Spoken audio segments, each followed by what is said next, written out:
Leaves ہر مہینے کا تیسرا ہفتہ آپ کے لیے بڑے اہتمام سے آتا ہے. آپ کا رولنگ پلانٹ آگے موو کر جاتا ہے ایسٹرولوجیکل رولز کے مطابق. جب بھی سورج آگے موو کرتا ہے آپ کی نیچر پہ نئی میچورٹی، نئی کنسنٹریشن، نئی پلاننگ اور نئی کامیابیوں کا آغاز ہوتا ہے. یہ ہفتہ جو میں اس ویڈیو میں بیان کرنے والا ہوں، اس میں کس طرح کے حالات آپ کے سامنے آ سکتے ہیں، اس کی کچھ ڈیٹیلز آسان الفاظ میں بیان کرنے کی کوشش کرتے ہیں. 16 جون کو نیا چاند ہوگا. ہر ہی مہینے نیا چاند ہوتا ہے، اس میں کوئی بڑی بات نہیں ہے. اس نئے چاند میں دو مسٹریز چھپی ہوئی ہیں. ایک تو سال میں ایک ہی دفعہ نیا چاند جیمنائی اینگل پر ہوتا ہے، جس کی وجہ سے آپ کی سوچنے سمجھنے کی صلاحیت میں چالاکی آتی ہے.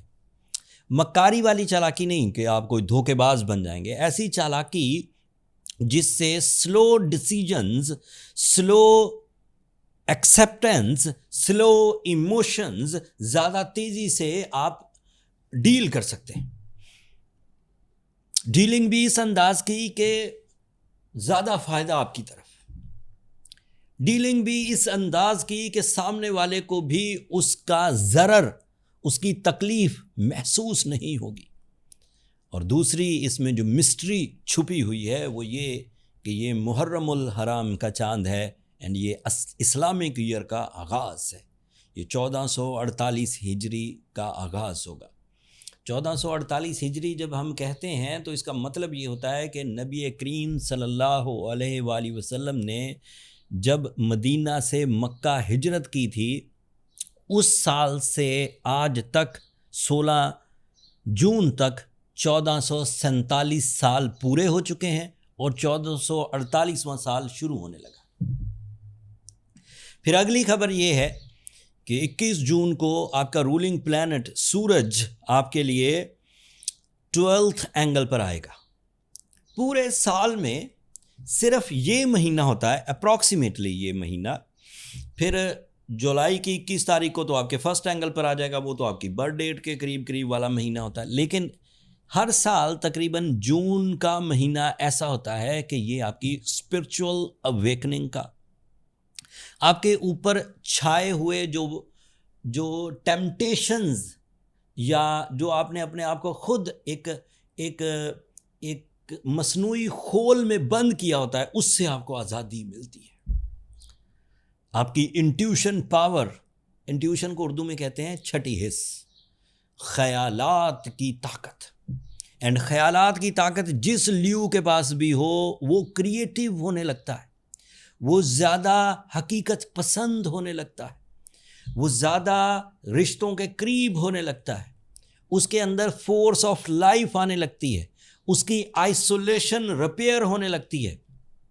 اسے اندازہ ہو جاتا ہے کہ زندگی میں کئی طرز کی خوشیاں ہیں. ادروائز لیوز زیادہ مٹیریلسٹک اپنی مائنڈ کو لے کر چلتے ہیں، ورکوہولک ہوتے ہیں.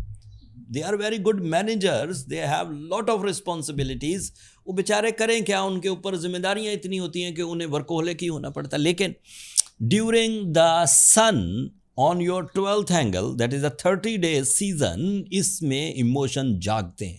یہ اسپرچول نوعیت کے جذبات ہوتے ہیں، یہ حقیقت پسند جذبات ہوتے ہیں. زندگی کا مقصد ٹیون ہوتا ہے، آخرت کا مقصد دوبارہ یاد آنے لگتا ہے. اینڈ پھر ادروائز بھی جو زندگی کے ساتھ گلے شکوے ہیں وہ ریفریش ہو جاتے ہیں، دوبارہ انسان ٹریک پر آنے لگتا ہے. اور جیسے ہی سورج آپ کے فرسٹ اینگل پر آئے گا 21 جولائی کو، then again you are on track, alhamdulillah, with your all skills, with all your talent, with all your new plans, with all your passion and pleasures. So these are two new changes, sun and moon.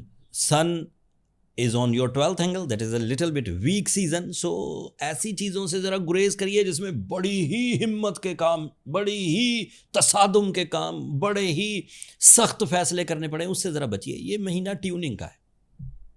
تو لڑائی جھگڑے، مقدمے، حق مانگنا، تصادم، competition, ان سے ذرا گریز کریے. کچھ ریمیڈیز میں اینڈ پر دے دوں گا، کیونکہ جن لوگوں نے ڈیلی کام کرنا ہوتا ہے انہیں ظاہری بات ہے بہت سارے معاملات کو فیس بھی کرنا پڑتا ہے، تو وہ چپ کر کے 30 دن تو نہیں گزار سکتے۔ ویسے 11 مہینے تک سورج پازیٹیو رہا ہے، اس نے بہت کچھ دے رکھا ہوگا، یہ 30 دن کوئی زیادہ تنگی کے نہیں ہوں گے، لیکن پھر بھی کوئی ویک لیو بھی ہو سکتا ہے بیچارہ، جسے جو منتشر ہونے لگ جائے، جس کے پلان فلاپ ہونے لگ جائیں، جس کے جذبات اس کا ساتھ نہ دیں، اس طرح کے لیوز کے لیے میں ریمیڈیز اینڈ پر دے دوں گا۔ کچھ ادروائز پازیٹیو خبریں ہیں، ان کی کچھ تشریح جلدی بیان کر دیتا ہوں، زیادہ ٹائم نہیں لوں گا۔ مرکری آپ کے لیے یہ بھی کمزور حالت میں ہے، تو آپ کو اب دھیان سے کیلکولیشنز کرنی چاہیے، دھیان سے کمیونیکیشن کے الفاظ چننے چاہیے، دھیان سے اپنی پبلک ایکسپلینیشنز دینی چاہیے، باسز کے سامنے بھی دھیان سے ہوم ورک کر کے، ریہرسل کر کے پھر ان کے سامنے اپنی پریزنٹیشنز دیں۔ آپ کے لیے Venus is on your first angle, that is your emotional side, you become a loving caring personality. Venus on your first angle is positive, and Venus is a planet of your confidence. It is a planet of your daily agendas, protocol, نظم و ضبط، چیزوں کو perform کیسے کرنا ہے وہ Venice سکھا دیتا ہے۔ نفاست کا پلانٹ ہے، حسن پرستی کا پلانٹ ہے، اینڈ آبویسلی لائف میں جس طرح کی پازیٹیو چینجز آتی ہیں، جسے ہم خواہش والی چینجز کہتے ہیں، جو ہم خود ڈیزائر کے تحت اپنے اندر چینجز لاتے ہیں، وہ وینس کے سیزن میں ہی آتی ہیں۔ پھر آپ کے لیے پوزیشن آف جوپیٹر بہت پازیٹیو ہے، ابھی تو 12th اینگل پر ہے، لیکن ان نیکسٹ ویک میں اسے آپ کے فرسٹ اینگل پر بائی ویسٹرن ایسٹرالوجی ڈکلیئر کروں گا، so you are not far away from your lucky factor. Saturn آپ کے لیے ہے 9th اینگل پر، that is positive, and Saturn کے 9th اینگل کی پازیٹیوٹی ججمنٹل ایبلٹی دے گی، ریولوشنز دے گی، ٹریولنگ دے گی، ایکسپوجرز دے گی، so this is a big sign. And the last thing, leaves, اگر اسموتھ ہیں، اگر پروڈکٹیو ہیں آپ، تو ضرورت نہیں کسی ریمیڈی کی، لیکن if you feel some resistances, some delays, some sensitivity, some distractions, so go with the blue sapphire, that is ideal stone for your nature. 10 carat کافی ہوگا۔ ساتھ میں سورہ شمس پڑھیے، that is ideal for your recovery, that is ideal for the blessings, and obviously that is ideal for your protections. پھر بھی کچھ کمی رہے، آپ کو لگے چیزیں اتنی اچھی نہیں، تو برتھ چارٹ کیلکولیشنز کی طرف جائیے۔ زندگی میں ویسے بھی ایک دفعہ برتھ چارٹ کیلکولیشنز اس لیے کروا لینی چاہیے کہ آپ کو یہ پتہ چل سکے آپ کی فطرت ہے کیسی، آپ کی کوالٹیز کتنی ہائی ہیں، اور آپ کتنا سکسیسز کی طرف سوچ سکتے ہیں۔ برتھ چارٹ کیلکولیشنز کے لیے یہ واٹس ایپ نمبر نیچے چلتے رہتے ہیں، ان پر چھوٹا سا ایک SMS ڈالیں کہ آپ کو اپنے لیے ٹائم چاہیے کیلکولیشنز کا، میرا اسٹاف آپ کو سمجھا دے گا۔ That's all. میں نے بہت کمپلیکیٹڈ سچویشنز، بہت ہی کمپلیکس پلانٹری ایکشنز کو آسان کر کے آپ کے سامنے رکھ دیا۔ امید ہے اس ولاگ سے آپ اللہ تعالیٰ کی ان نعمتوں کو، اس سسٹم کو سمجھے ہوں گے۔ اپنی محبتوں کا اظہار چینل کی سبسکرپشن کی صورت میں کر دیجیے گا لیوز، اس سے ہماری حوصلہ افزائی ہو جائے گی۔ اگلے ٹاپک تک کے لیے اللہ نے کے بعد۔